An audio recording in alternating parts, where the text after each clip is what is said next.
Yes, there's uncertainty, I think, because there's obviously been a presentation of plans to the schools. Ultimately, when you look at the report that was prepared in 2017, where there were main head teachers involved in that report, they were working on the premise that it was based on the previous plans announced in the manifesto. So even that report is already outdated. So the fact that obviously teachers at lower levels, and I think it's important to recognize that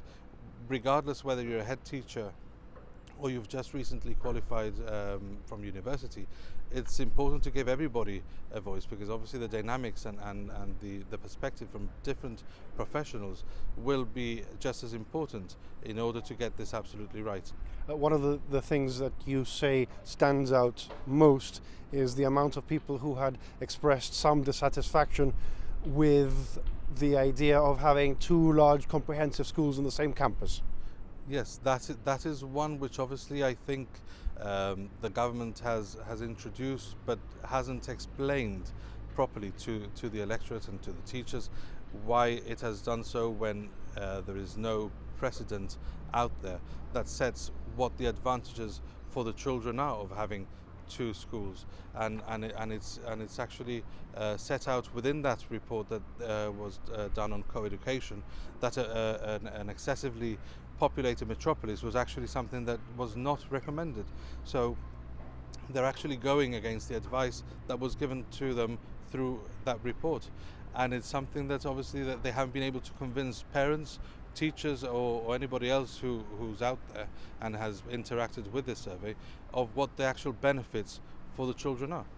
And you consulted on a wide variety of issues, not just the new schools, but tell us what your main conclusions are from the results of this survey.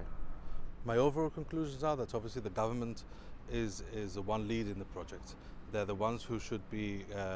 making sure that everybody, all stakeholders, are kept in the loop of what is happening. Chronologically, the plans were introduced back in October. I did ask in November, as soon as we had the first session in Parliament, whether there was going to be more consultation based on these plans, and the answer back then was that no, that basically there would be some form of consultation, but not in any way that I felt satisfied that a survey of some form was not needed. And there are non-issues, for example, such as hot school lunches, where people are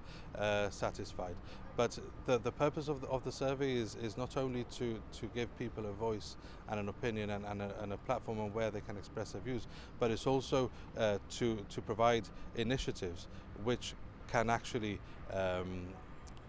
be productive, and it's something which has taken me 2 months